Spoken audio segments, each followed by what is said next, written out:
Shalom, saya atas nama Ita Trisnawati Malahada, NIM 215860206050, tugas D kelas B semester 5, untuk memenuhi salah satu tugas mata kuliah pengembangan kepribadian dan potensi diri dengan dosen pengasuh Antonius Sarban SPD MPD. Selamat menyaksikan. Baik, kita akan masuk pada bagian yang ketiga, perilaku manusia. Kita harus mengetahui pengertian dari perilaku manusia. Untuk itu, pengertian secara umum dari perilaku adalah serangkaian tindakan yang dibuat oleh individu, organisme, sistem atau entitas buatan dalam hubungannya dengan dirinya sendiri atau lingkungan yang mencakup sistem atau organisme lain di sekitarnya. Kita harus mengetahui juga dari para ahli. Dari ahli Notaid Mojo di tahun 2003 mengatakan bahwa perilaku adalah tindakan atau aktivitas dari manusia itu sendiri yang mempunyai bentangan yang sangat luas, antara lain berjalan, berbicara, menangis, tertawa, bekerja, kuliah, menulis, membaca, dan sebagainya. Dari pengertian secara umum dan dari pengertian dari para ahli, kita mengambil kesimpulan bahwa perilaku adalah semua kegiatan atau aktivitas manusia, baik yang diamati langsung maupun yang tidak dapat diamati oleh pihak luar. Baik, kita akan masuk pada poin yang ke-B, yaitu kegiatan psikis manusia. Di sini ada beberapa, tapi saya hanya mengambil sebagian. Dalam diri setiap manusia pasti melakukan berbagai aktivitas psikis, baik kognisi, konasi, emosi maupun campuran. Kita sudah mengetahui apa itu perilaku. Di sini kita akan yang pertama, pengenalan atau kognisi.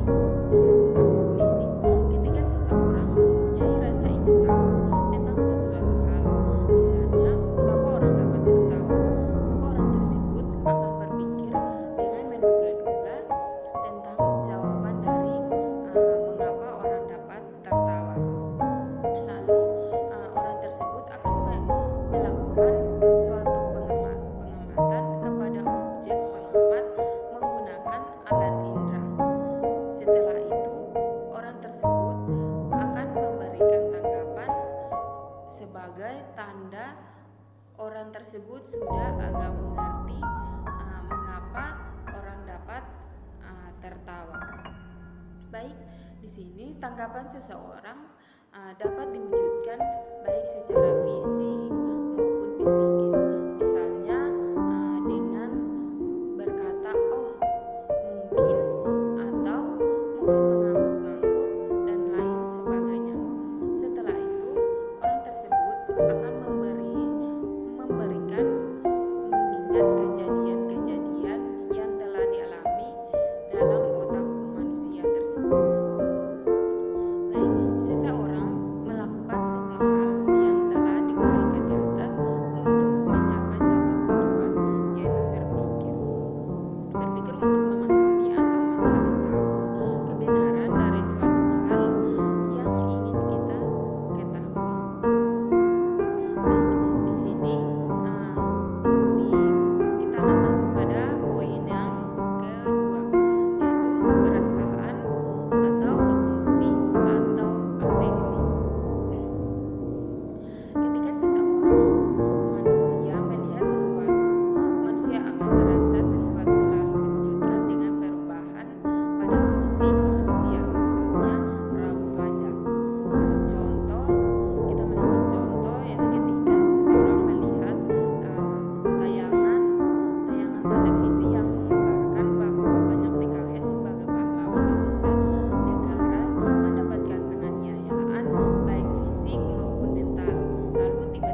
jadi belum bisa diamati secara jelas oleh orang lain. Baik, yang ke B, perilaku terbuka. Perilaku terbuka adalah respon seseorang terhadap stimulus dalam bentuk tindakan nyata atau terbuka. Respon terhadap stimulus tersebut sudah jelas dalam bentuk tindakan atau praktik, dan dengan mudah dapat diamati atau dilihat oleh orang lain. Baik, kita akan masuk di poin yang ke D, yaitu domain perilaku. Di sini di atas telah dijelaskan bahwa perilaku merupakan bentuk respon dari stimulus atau rangsangan dari luar. Determinan perilaku dibedakan menjadi dua. Dari menurut para ahli dari nota Itmojo, itu determinan perilaku dibedakan menjadi dua, yaitu di sini yang ada beberapa, tetapi saya hanya ambil dua, yaitu faktor internal.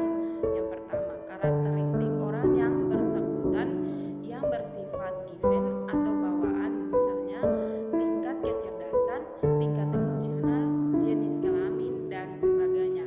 Kita masuk ke faktor yang kedua, yaitu faktor eksternal, itu berkaitan dengan lingkungan, baik lingkungan fisik, lingkungan ekonomi, lingkungan politik, dan sebagainya. Faktor lingkungan ini sering menjadi faktor yang dominan yang mewarnai perilaku seseorang. Baik, kita akan masuk pada poin yang ke E, faktor yang mempengaruhi perilaku manusia. Baik, di sini ada berbagai banyak faktor, tetapi saya hanya ambil beberapa saja, yaitu yang pertama ada faktor biologis. Di sini faktor biologis terlibat dalam seluruh kegiatan manusia, bahkan terpadu dengan faktor-faktor sosiopsikologis. Di sini yang faktor sosiopsikologis kita dapat mengklasifikasikan ke dalam 3 komponen. Yang pertama, komponen afektif. Komponen afektif merupakan aspek emosional dari faktor sosiopsikologis, didahulukan karena erat kaitannya dengan pembicaraan sebelumnya. Kita masuk pada poin yang ke B, komponen kognitif. Aspek intelektual yang berkaitan dengan apa yang diketahui manusia. Baik, kita akan masuk ke poin yang ke C, yaitu komponen konatif. Aspek konatif atau aspek volisional yang berhubungan dengan kebiasaan dan kemauan bertindak. Bagian yang keempat, perilaku abnormal. Definisi abnormal. Perilaku abnormal merupakan perilaku yang berlebihan dari tingkah laku manusia pada umumnya. Perilaku abnormal diantaranya sebagai berikut. Yang pertama, penyimpangan dari norma sosial. Tingkah laku apapun yang dianggap menyimpang dari yang masyarakat dianggap tidak normal, karena masyarakat memiliki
saling tumpang tindih, dan saling berinteraksi di dalam menghasilkan perilaku abnormal.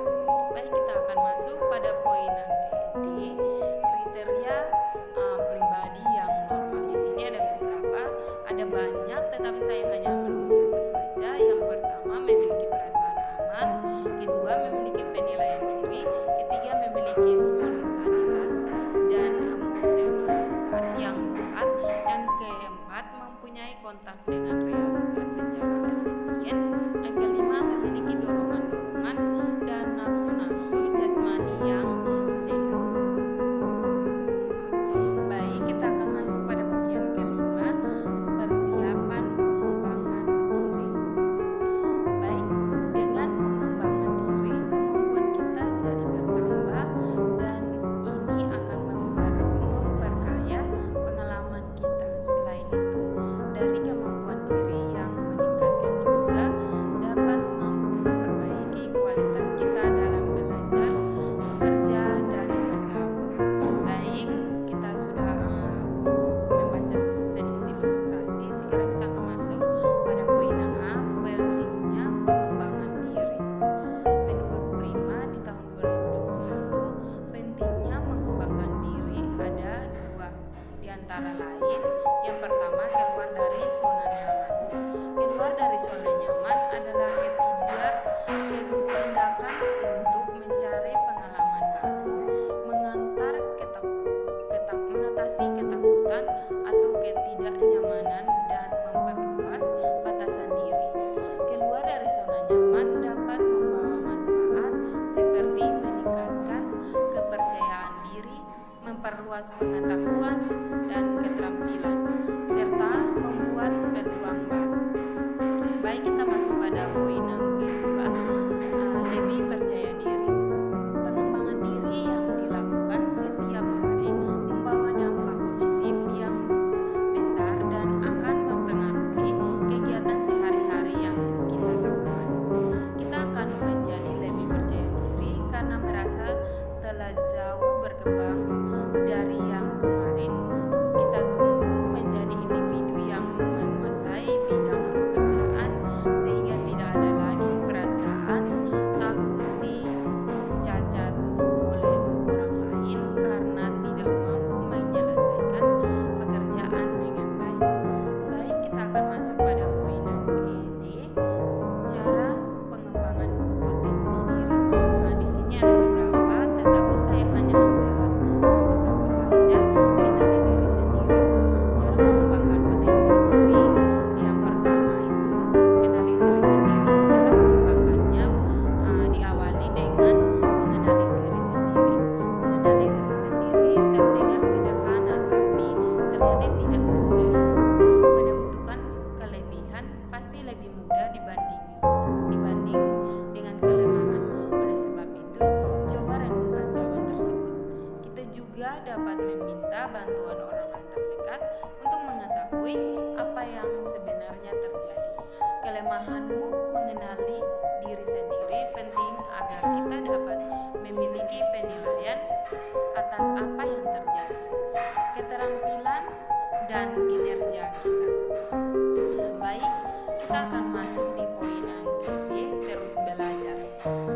Di sini kebanyakan orang berpikir, buat apa belajar? Ijazahkah sudah di tangan? Ijazah sudah di tangan. Tidak, proses belajar itu tidak hanya di bangku sekolah. Belajar itu adalah bentuk investasi untuk diri sendiri yang membuat seseorang dapat bersaing di dunia kerja. Dengan terus belajar, kita akan tahu bahwa potensi apa saja yang bisa dikembangkan dari diri kita. Baik, kita akan masuk di poin yang C, tidak takut gagal. Kegagalan adalah bagian dari risiko pengembangan diri karena diri kita sedang berproses menjadi pribadi yang lebih baik lagi. Jadi, jangan takut gagal bila kita ingin mengembangkan potensi diri. Ketika kita menemukan hambatan, jangan menyerah. Lakukanlah motivasi diri dengan mengingat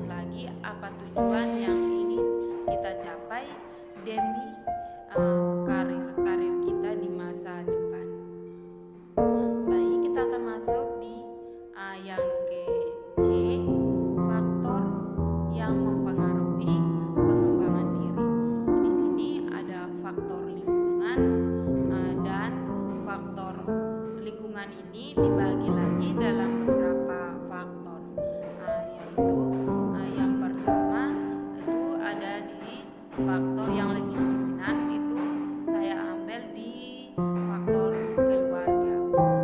Keluarga merupakan kelompok sosial pertama yang menjadi pusat identifikasi anak. Anak banyak menghabiskan waktunya di lingkungan keluarga, dan juga keluarga merupakan orang yang penting bagi pembentukan kepribadian anak. Baik, di sini kita akan masuk ke faktor yang kedua, yang ke-B, faktor kebudayaan.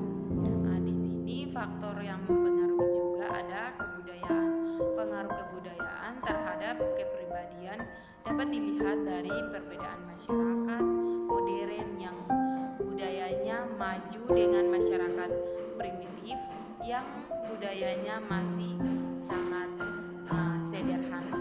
Baik, kita akan masuk di bagian yang ke-6, yaitu tahap pembinaan diri.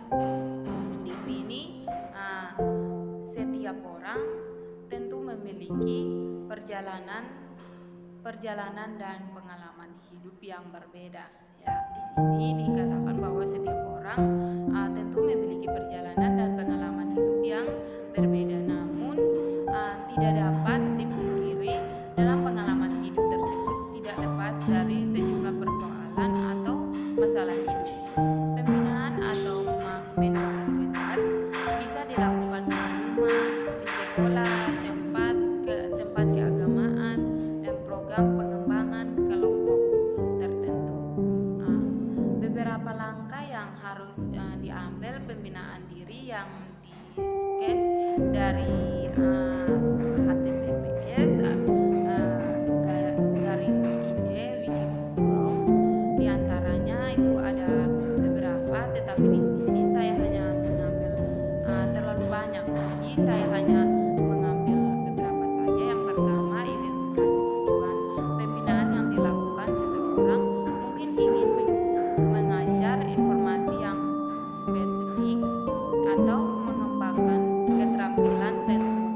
Memiliki tujuan yang jelas di benak seseorang akan membantunya mengembangkan program pembinaan spesifik yang memenuhi keinginan dan ekspektasi yang diperlukan. Di sini pembinaan yang pertama yaitu di A, pembinaan akademik. Akan membantu siswa mempelajari keterampilan baru untuk belajar menulis dan menghitung dalam pelajaran apa saja, misalnya di pelajaran matematika yang akan membantu mereka berhasil di kelas. Baik, yang ke-B itu pembinaan pengembangan diri berfokus pada berkembangnya keterampilan kepemimpinan atau sosial, atau mengembangkan karakter seseorang. Yang ke-C, pembinaan di tempat kerja biasanya memasangkan pegawai baru dengan pegawai lama untuk mengenalkan tugas-tugas dan pekerjaan-pekerjaan tertentu. Biasanya juga ada pelatihan yang dirancang untuk membantu pegawai memperoleh promosi atau tradisi di pekerjaan lain. Baik, yang kedua, kita harus tentukan format. Di sini pembinaan yang kita inginkan yang harus kita terapkan yaitu di setiap orang memiliki hubungan tertentu yang membuatnya terhubung dengan orang lain. Tentu format yang membuat merasa paling nyaman. Baik, yang format yang membuat merasa paling aman itu di sini yang pertama pembinaan